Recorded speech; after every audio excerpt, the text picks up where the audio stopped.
Everyone and welcome back to the channel. In today's tutorial we are going to talk about one of the most important and most used elements in all of HTML, the div element. By the end of this video you will fully understand what it is, why it exists, how to use it and when to use it. So let's jump right in. The div element, short for division, okay, is a block level HTML element that is used as a container for other HTML elements. Now, what does container mean?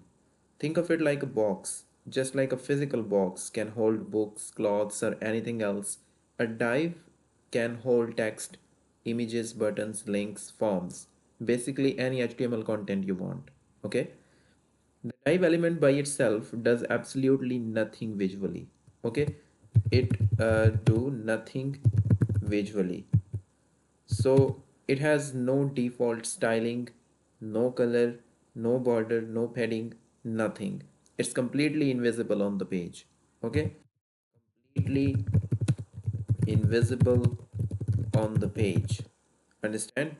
But that's exactly what makes it so powerful because we use CSS and JavaScript to style and control it however we want. Okay, let's look at the basic syntax of a div element. So the div element, for example, you need div element, then you write, for example, if you want to show a comment, let me write here the comment. So your content goes here. Understand? So in this way, it's an opening tag. You can see it's an opening tag followed by your content and followed by the closing tag.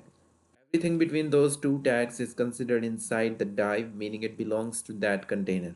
Okay, so let me show you the real example so you better understand. So first of all, you need the div element, then you need, for example, h1. If you want to write here, if you want to add a heading, h1 hello world, and if you want to add the paragraph, so you can write here, this is a paragraph inside a div. Okay, you can write in this way. So in this example we have a heading and a paragraph both sitting inside a single div container. As you can see, they are grouped together as one unit. Okay, so the question arises that why do we use div? Great question. Here are the main reasons developers use div elements. So the first is they are used for grouping elements together. Okay, when you want to treat multiple HTML elements as a single group, you wrap them in a div. This makes it easy to style all of them at once or move them around together. Okay, number two, layout and structure. Okay, modern websites are built with complex layouts, headers, sidebars, main content areas, footers. All of these sections are typically created using div elements. The entire skeleton of most web pages is built with divs. Understand? Third is applying CSS styles. Since div has no default styling, you give it a class or an ID and then write CSS to style it. Okay. For example, you can give a div a background color, a width, a height, a border, margins, padding, whatever you need. And the fourth is JavaScript manipulation. Okay, so when you want to use JavaScript to show, hide, move, or change parts of a web page, you typically target a div element by its class or ID. It acts as the handle that JavaScript grabs onto. Okay, so now since div is invisible on its own, we almost always add either a class or an ID attribute to it so we can target it with CSS or JavaScript. So let me show you the real example so you can better understand the div element. Okay, so first of all we need the div element, and inside we are going to write the paragraph like this is inside, right here, inside a container. Okay, uh, dive. Okay, so what you are going to do here, you are going to you have to come to the opening tag of the dive, and you are going to add the class attribute, and you are going to use the name here. I'm going to set it to container. Okay, so, and in your CSS file, what you would write, you need the style tag. Okay, and you are going to write here dot container. You are going to cover, and you are going to use the background color property, and I'm going to set it to light blue.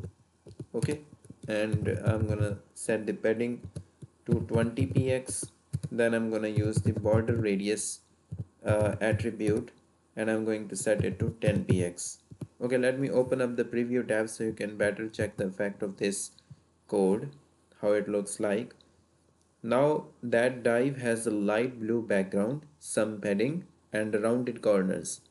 See how the dive went from invisible to beautifully styled just by adding CSS. Okay, now here is an example using an ID. Okay, so let me show you how to add an ID to the dive element. So you need the dive element, then you need ID as an attribute. Okay, ID as an attribute, and you are going to use, for example, main content. You're going to name your ID. Then you are going to use, for example, heading 2, and I'm going to write here welcome my website. So the difference between class and ID is simple. Okay, a class can be used on the class, it is a class. So the class can be used on multiple elements. You can have 10 different dives all sharing the same class name, but ID, on the other hand, must be unique. There should only be one element on the page with that specific ID. Understand? So the question arises that dive is a block level element. Yes, this is an important concept. The dive element is a block level element. What does that mean? It means that by default, a dive takes up the full width of its parent container, and it always starts on a new line. So if you have two dive elements one after the other, they will stack vertically, okay, one on top of the other. So let me show you how they looks like. So for example, if you have dive element and you write here like first dive, okay, then you have an other dive element and you write, for example, second dive, then you can check the effect. Okay, so you can see on the web page, first dive appears on one line and the second dive appears on the next line directly below it. They do not sit side by side unless you use CSS like Flexbox or grid to arrange them differently. Okay, one of the most common things you will see in the real web development is nested dives, meaning dives inside other dives. Okay, this is completely normal and very useful for building complex layouts. So let me show you an example of this. So for example, you need dive and you are going to use the class attribute and you're going to name your class outer box. Okay, and you're going to close this. So I need another dive and I'm going to use the class attribute and I'm going to name it inner box. Okay, now I'm going to close this and I'm going to use the paragraph tag, and I'm going to write here I am inside two dives. Okay, as you can see, so the outer dive is the big container. This is the big container. Okay, the inner dive is a smaller container inside it. The paragraph is inside the inner dive. Okay, as you can see, this is the paragraph that is inside this dive element. So this nesting creates a hierarchy, and you can style each level separately with the CSS. In real websites, you might have 4, 5, or even more levels of nested dives.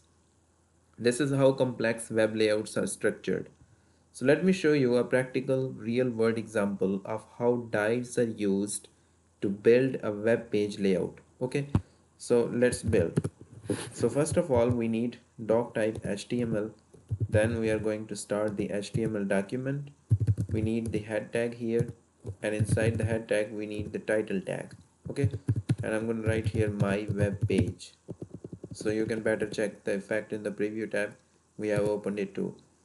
Okay, now we need the style tag, and inside style tag I'm going to use the class header. Okay, it may be an id or a class, but here it is class. Okay, so I'm going to set the background color, and background color would be hash triple three. Okay, the color of the text would be, for example, white, and the padding would be, for example, I'm going to set it to 20 px, and I'm gonna align the text to the center. Okay, now I'm gonna use the main content class. So I'm gonna use the padding, and I'm going to set it to 30 px, and I'm gonna use the font size property, and I'm going to set it to 18 px. Okay, now I'm going to use the footer. So it is a, I mean the footer property. So it is, I'm going to set the background color for this, and I'm going to set it to hash triple three. Now the color of the text would be, for example, white. Okay, and I'm going to set the padding for this, and the padding would be 10 px, and I'm going to align the text to, and I'm going to align the text in center. Now we have done the styling. I mean, we have done with the styling. Now let's start the body tag. And inside the body tag, I need, first of all, I need class, and I'm going to use the header. Okay. So I'm going to write here, for example, H1, I mean the heading one. And I write here my website, as you can check the effect. So what's next? Okay, so let me show you how. I need another div, and I'm going to use here the class attribute, and I'm going to name it main content. Okay, as we have styled it already. So I'm going to use the paragraph, and inside paragraph I'm going to write here welcome to my website. Okay, this is, let me write here, this is the main content area. Okay, so what's next? Now let me go through, uh, let me add another div element. So I'm going to add the div and set the class footer. Okay, so now let me write here copyright, I mean copyright 2026, all rights reserved. As you can see, look at this. We have three div elements, as you can see. One for the header. This is for the header. One for the main content, as you can see, welcome to my website. Okay. And each div has a class, and each class is styled differently with the CSS above, as you can see. This is exactly how real websites are built. The entire page structure is made of div containers. Understand? Now, I have to mention something important. In modern HTML, specifically HTML5, we have what are called semantic elements. These are elements like header, main, section, article, footer, and nav. Okay, navigation. So these semantic elements do the same job as div. They are containers, but the difference is that their names tell you exactly what kind of content is inside them. A header tag clearly tells the browser and developers this is the header section. Okay, a footer tag says this is the footer. A div, on the other hand, has no meaning by itself. It's a generic container with no description. So the best practice in modern web development is this: use semantic elements whenever possible, and use div when there is no appropriate semantic element for what you are trying to do.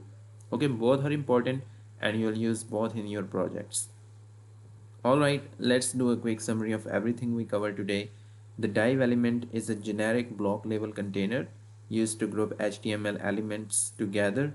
By itself, it is completely invisible. It has no default visual styling. We use class and ID attribute, as you can see. Uh, to target it with the CSS and JavaScript, and it is a block level element, so it always starts on a new line and takes up full width by default.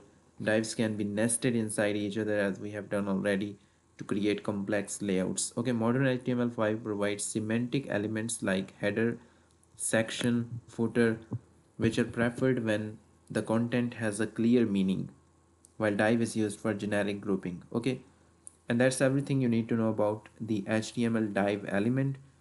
It's simple, okay? It's simple on the surface, but it is absolutely the backbone of web page layouts. Once you master how to use divs with the CSS and JavaScript, you'll be able to build any layout you can imagine.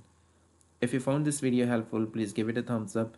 It really helps the channel grow, and if you haven't subscribed yet, hit that subscribe button so you don't miss any future tutorials. I'll see you in the next one.